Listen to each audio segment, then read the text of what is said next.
Thank you, Kate, and good morning. All right, true confessions, I'm overcommitted, yes. So many of my colleagues are in the room and fellow board members and members of the network. It's really a pleasure to be here today on behalf of JP Morgan and to share with you a little bit about why we feel so strongly about supporting the event today. And then I've also been asked to share a little bit about my story. So I come wearing many hats, as you've heard. First, as a business leader, I'm very fortunate to run a national business at JP Morgan with quite a bit of impact across our country. I'm also a civic leader. I'm proud to be a board member at the network. I think the work we do is critical. And I'm also a very proud mother of 4 kids. My daughter will graduate, my oldest will graduate from college this year. And I think of her sitting in this audience as I join you for remarks today. Why did JP Morgan sponsor this event today? Of course, we're honored to be here. Many of my colleagues are here, and we could have chosen many of the wonderful ways to sponsor the event today, but we chose Launchpad specifically and deliberately today. Why? We believe that developing the leaders of the future, especially women, is core to our culture at JP Morgan. But I have to tell you that wasn't always the case. I started at the bank at First Chicago, then Bank One. Chicagoans get what that means. And in 1999, I was part of a small group of women who was organizing ourselves. We were organizing ourselves, writing a strategic plan to go to our senior management and to go to the board to make the case for why we needed more women in senior management, why we should have better representation at the board. In fact, Diane Swank is here. She was one of the few women at the time who was at that level within the organization. We took it very seriously. We knew we had work to do. Jamie Dimon arrived in 1999. He got wind of our meeting within the first few weeks, and he said, I'm gonna come. We thought, this is it, this is our moment, this is our audience. He opened the meeting by saying, I think this is gonna be your last meeting. We felt threatened because we had been feeling threatened for quite some time, honestly.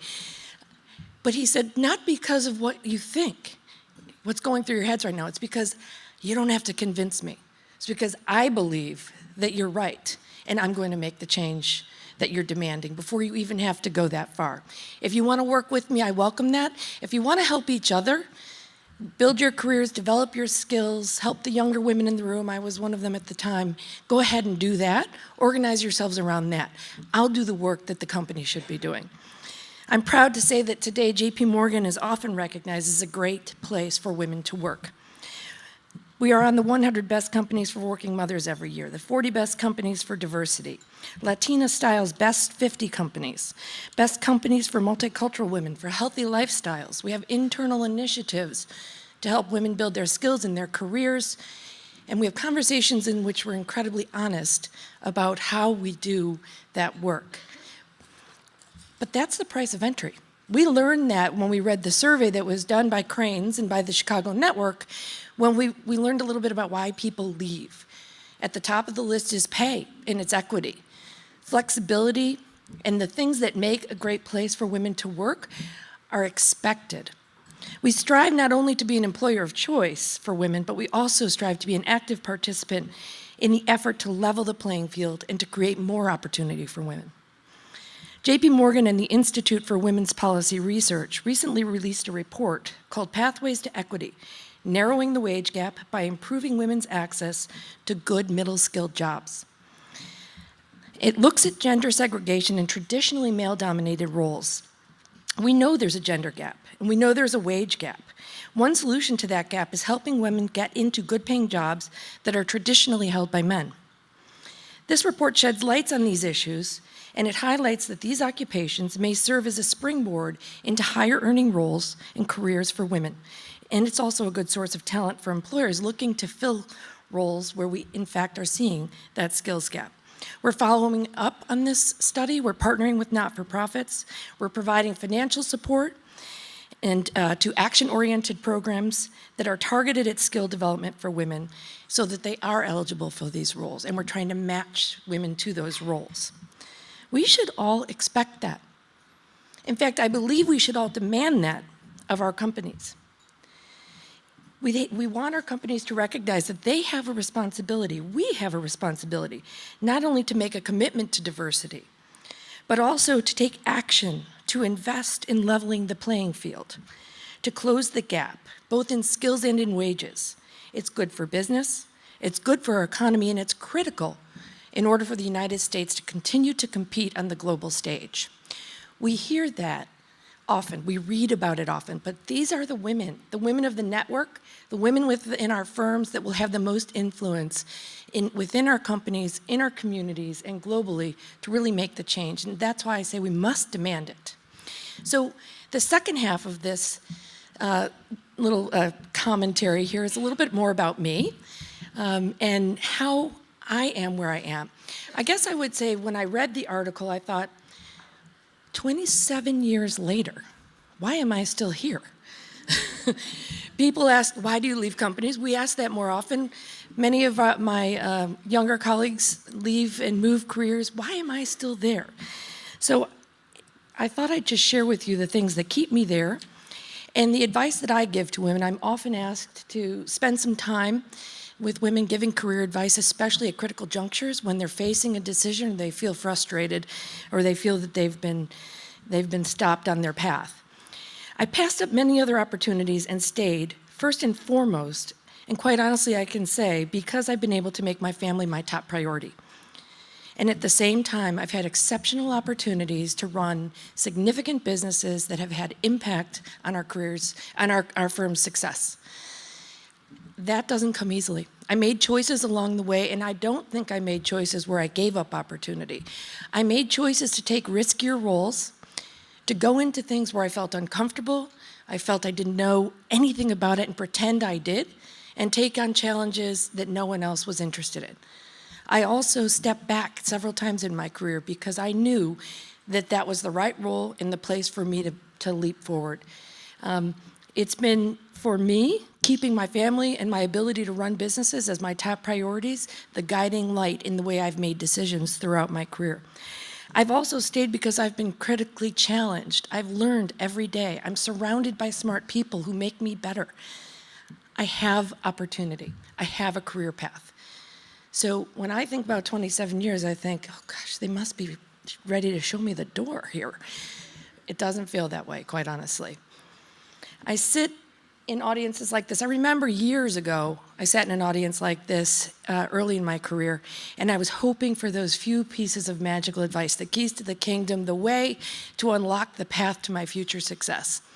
Quite frankly, I had a very visceral reaction to this because I sat on the stage and watched a handful of very senior women talk about everything they had to give up and how to delegate everything in their lives outside of work in order to get to where they were. And I thought, that's not going to be me. I didn't want to delegate raising my family. I didn't want to delegate some of the things that make me who I am today, like civic responsibility and serving on boards.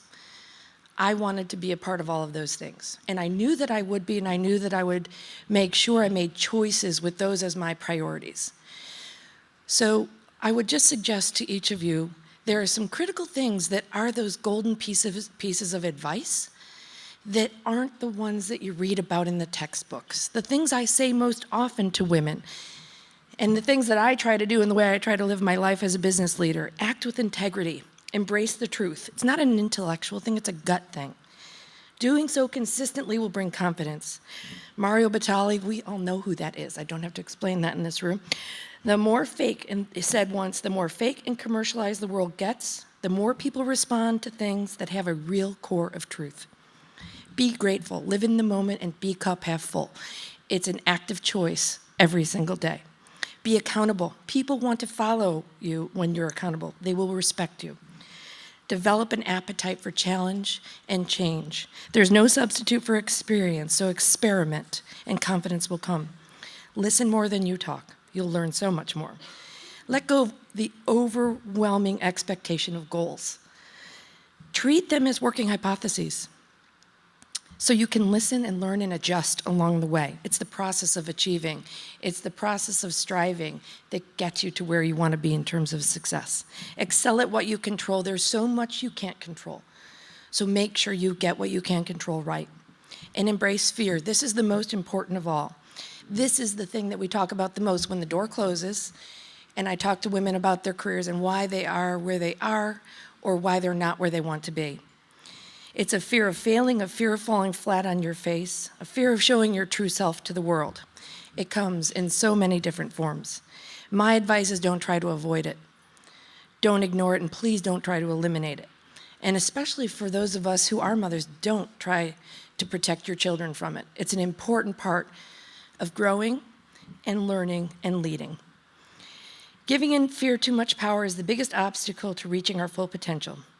I believed I could do anything. I believed that because my parents told me so, and a few people who have been my mentors told me so. There were many times there was really no reason to believe that I was going to succeed in things that I chose to do. I don't like math, and I chose to go into trading as a career for the first decade. There's no logic here. It's about your gut. So, does it scare you that I'm a banker and I don't like math? I'm good at it, I just don't love it, you know? I keep a little plaque on my desk to this day, and it says, "What would you do if you knew you could not fail?" Fear is what creates a culture of conformity. We do what we're supposed to do. One of my favorite authors, Anna Quindlen, once said, "Acts of bravery don't always take place on the battlefield. They take place in your heart, when you have the courage to honor your character, your intellect, your inclinations, and yes, your soul, by listening to its clean, clear voice of direction instead of following the muddied message of a very timid world." I've seen dozens of women explain to me why they can't pursue a dream, why they stay in a job they don't like, or why they feel guilty about the choices they've made. These are incredibly accomplished, brilliant women. They listen to that little voice in their heads, that self-critic. We've heard it spoken of, we've heard it written about. We all have it. You'll see thousands of women here today, or over 1,000 women here today. You'll look at those of us who are on this, 27-ish end of the career path, those of us with a little more experience, and think, oh, how confident they look, how successful they are. I assure you, each of us has faced our fears. Each of us has had that moment or those moments where we had to make a choice to pretend if you didn't feel confident or to believe. We are here today because we look to you, the young leaders in the room, to carry the torch, to embrace this challenge, to coexist with that fear, to take this moment and listen to our collective voices. Hear us and our confidence and our experience telling you that it is your time.